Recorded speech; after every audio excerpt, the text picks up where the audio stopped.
મારું નામ કામિની છે. હું લગ્ન કરેલા છું અને રાજસ્થાનના એક નાના શહેરમાં રહું છું. મારા પરિવારમાં મારા પતિ જે 47 વર્ષના છે. મારો 14 વર્ષનો ને 14 મારો 14 વર્ષનો દીકરો અને 17 વર્ષની દીકરી છે. પરંતુ છેલ્લા 8 વર્ષથી તેમને અસ્થમા છે. આ કારણે થોડું પણ શારીરિક કામ કરવાથી તેમના શ્વાસ ઉછળવા લાગે છે. હું જેમ લોકો કહે છે હજુ પણ ઘણી આકર્ષક લાગુ છું. મારા મિત્રો અને સંબંધીઓ વારંવાર મારી તુલના માધુરી દીક્ષિત સાથે કરે છે અને હું આ તારીફ પર થોડી એટલાઉ છું. વાત એ દિવસની છે જ્યારે હું મારા માની દીકરીના લગ્નમાં બાળકો સાથે ગઈ હતી. લગ્નની તૈયારીઓમાં ઘરમાં ખૂબ ચહલપહલની મહેમાનોની ભીડ હતી અને ઘરનું દરેક ખૂણું ગુલજાર હતું. લગ્નના એક દિવસ માટે બાથરૂમની જરૂર પડી, પણ નીચેના બધા બાથરૂમ ભરેલા હતા. મજબૂરન મને છત પર બનેલા બાથરૂમમાં જવું પડ્યું. ત્યાં પહોંચીને મેં જોયું કે બાથરૂમનો દરવાજો અંદરથી બંધ છે. મેં પૂછ્યું, કોણ છે અંદર? જવાબ આવ્યો, દીદી હું છું રોહન, બસ 2 મિનિટ. રોહન મારો મમેરો ભાઈ છે, મારા મામાનો દીકરો, 28 વર્ષનો જવાન છોકરો જે નોકરી કરે છે. થોડી વાર પછી રોહને દરવાજો ખોલ્યો. તે તૌલિયા લપેટીને હતો અને તેના કપડાં તેના હાથમાં હતા.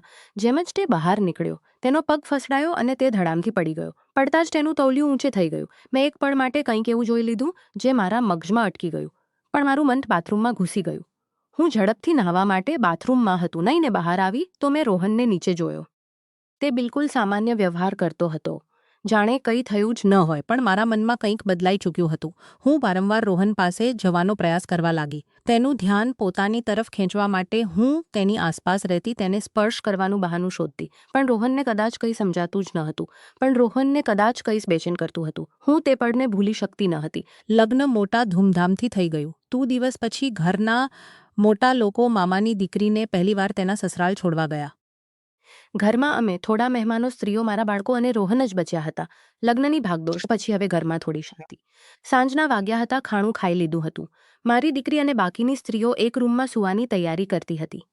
મને અને મારી દીકરીને પણ એ જ રૂમમાં સૂવાનું હતું. મારો દીકરો બીજા રૂમમાં પલંગ પર લેટીને ટીવી જોતો હતો. તે ત્યાં જ સૂઈ જાય છે. રોહન ખાઈને બહાર ફરવા ચાલ્યો ગયો હતો. હું મારા દીકરા પાસે ગઈ અને તેના બિસ્તર પર અડધી લેટીને ટીવી જોવા લાગી.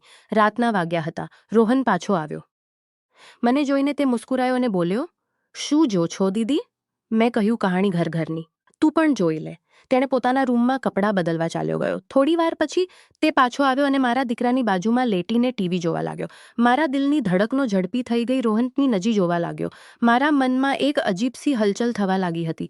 રાતના વાગ્યા હતા. મારા દીકરાએ કહ્યું, મમ્મી આ લાઇટ બંધ કરી દો, મને ઊંઘ આવી રહી છે. તમારું આ સાસુ બહુનું ડ્રામા ઘણું લાંબુ ચાલશે.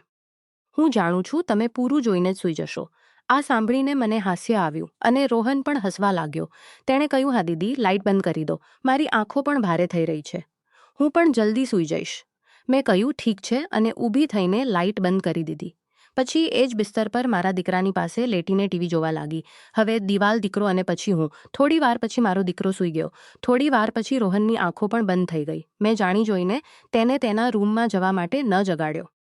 ટીવીની અવાજને મેં બિલકુલ ધીમો કરી દીધો. થોડી વાર વધુ રાહ જોયા પછી હું ચૂપકે ઊભી થઈ અને બાજુના રૂમમાં જઈને જોયું. મારી દીકરી અને બાકીના મહેમાનો ઊંડી ઊંઘમાં હતા. હું પાછી આવી અને મારા દીકરાની પાસે લેટી ગઈ. લગભગ અડધો કલાક રાહ જોયા પછી મેં ફરીથી ઊંઘમાં હતા. રોહન પણ સૂતો હતો. મારા મનમાં એક તોફાન સા ઉઠી રહ્યું હતું. હું રોહનને જોઈ રહી હતી અને મારા દિલની ધડકનો રોકવામાં શું ચાલતું હતું. આ કદાચ હું પોતે પણ પૂરેપૂરું સમજી શકતી ન હતી, પણ તે પળમાં મારી અંદરની ચાહત મને કંઈક બીજું જ વિચારવા મજબૂર કરતી હતી. તે રાતે જ્યારે ઘરમાં સન્નાટો ફેલાયેલો હતો અને નાઇટ બલ્બની હળવી રોશની રૂમને એક રહસ્યમય વાતાવરણ આપતી હતી, મારું મન બેકાબૂ થઈ રહ્યું હતું. રોહન ઊંડી ઊંઘમાં હતો. તેના શ્વાસ એક સરખા ચાલતા હતા. મારો દીકરો પણ પાસે સૂતો હતો અને બાજુના રૂમમાં મારી દીકરી અને બાકીના મહેમાનો પણ ઊંઘના આગોશમાં હતા. હું બિસ્તર પર લેટી હતી, પણ ઊંઘ મારી આંખોથી કોસો દૂર હતી. રોહનનો ચહેરો, જે મેં બાથરૂમની બહાર જોયો હતો અને તે અજાણો મગજમાં વારંવાર ઘૂમતો હતો. મેં ધીરે ધીરે કરવટ બદલી અને રોહન તરફ જોયું. તેનો ચહેરો નાઇટ બલ્બની રોશનીમાં હળવો હળવો ચમકતો હતો. મારા મનમાં એક અજીબસી બેચેની હતી. હું જાણતી હતી કે જે હું વિચારી રહી છું તે ખોટું છે. હું એક બાળકોની માં છું અને રોહન મારો મમેરો ભાઈ છે. પણ તે પળમાં મારા દિલ અને મગજ વચ્ચે એક જંગ ચાલુ હતી. મારી ચાહત મને કંઈક કરવા માટે ઉકસાવતી હતી. મેં ધીરે ધીરે પોતાની જગ્યાએથી ઊભી થવાનો પ્રયાસ કર્યો, પણ મારો દીકરો હળવો સા હલ્યો. હું રૂકી ગઈ. ડરથી મારો શ્વાસ થંભી ગયો હોય તેમ થયો. થોડી ક્ષણો રૂકીને જ્યારે મને ખાતરી કે તે ફરીથી ઊંડી ઊંઘમાં છે, મેં હિંમત જોડી અને ધીરે ધીરે બિસ્તરમાંથી ઊભી થઈ.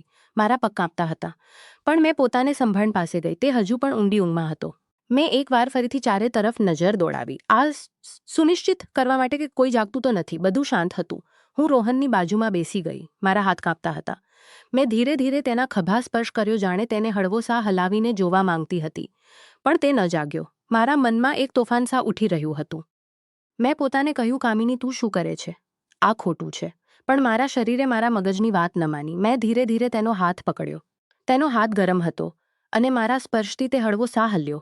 દીદી, તેણે ધીમી અવાજમાં કહ્યું, જાણે ઊંઘમાં જ હોય. શું બોલવાનું નથી? મેં ફૂસફૂસાટે કહ્યું. મારા અવાજમાં એક અજીબસી ખેંચાણ હતી જે કદાચ મને પણ ખબર ન હતી કે ક્યાંથી આવી. રોહને આંખો મળતી હું જોઈ. શું થયું દીદી છે? તેણે પૂછ્યું. તેના અવાજમાં માસુમિયત હતી. હું થોડી ક્ષણો માટે ચૂપ રહી. મારા મનમાં વાતો એકસાથે દોડી રહી હતી. મેં કહ્યું, હા, બધું ઠીક છે, બસ ઊંઘ નહોતી આવતી. તેણે હળવો સા મુસ્કુરાઈને કહ્યું, તું ટીવી ચાલી લઈએ, તેની સાલું કરી લે અથવા બહાર ચાલીએ, થોડું ફરી લઈએ. તેની સાદગી મારા દિલને વધુ પીગળાવતી હતી. ના, બસ અહીં બેસ.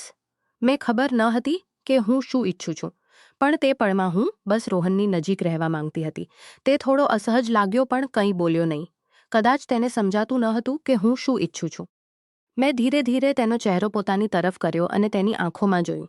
તેની આંખોમાં એક સવાલ હતો, પણ તે ચૂપ રહ્યો. મારા દિલની ધડકનો એટલી ઝડપી હતી કે મને લાગતું હતું કે તે પણ તેને સાંભળી લેશે. રોહન, મેં ધીમા અવાજમાં કહ્યું, તું ઘણો સારો છે. તેણે હળવો સા હસીને કહ્યું, દીદી, તમે પણ તો સારા છો. પણ આટલી રાતે આ બધી વાતો શા માટે? મેં જવાબ ન આપ્યો. મેં બસ તેનો હાથ વધુ કસીને પકડ્યો અને ધીરે ધીરે તેની નજીક સરકી. તેણે એકવાર ફરીથી મારી તરફ જોયું. આ વખતે તેની આંખોમાં થોડો ડર અને થોડો આશ્ચર્ય હતો. દીદી, આ ઠીક નથી, તેણે ધીરે ધીરે કહ્યું અને તેણે પોતાનો હાથ છોડાવવાનો પ્રયાસ કર્યો. હું એકદમથી રૂકી ગઈ. મારા ચહેરા પર શર્મિંદગી અને ડર બંને ઝળકી ગયા. મેં ઝડપથી તેનો હાથ છોડી અને ડર બંને ઝળકી ગયા. મેં ઝડપથી તેનો હાથ છોડી દીધો અને પાછળ હટી ગઈ. રોહન, મને માફ કરી દે, મેં હડબડાટે કહ્યું. મને ખબર નથી હું શું કરી રહી હતી. રોહને કંઈ કહ્યું નહીં. તે બસ ચૂપચાપ ઊભો થયો અને પોતાના રૂમ તરફ ચાલ્યો ગયો. મારા આંસુ રોકાવાનું નામ ન લેતા હતા. મેં પોતાને ઠપકો આપવાનું શરૂ કર્યું. કામિની, તે આ શું કરી નાખ્યું? તે બધું જોખમમાં મૂકી દીધું. તે રાતે હું સૂઈ શકી નહીં. સવાર થવા સુધી હું પોતાના વિચારોમાં ગૂંથાયેલી રહી. પણ મારા મનમાં એક ભારે બોજો હતો. હું જાણતી હતી કે મેં એક ભૂલ કરી દીધી છે અને હવે મને તેનો બોજો હંમેશા ઊંચકવો પડશે.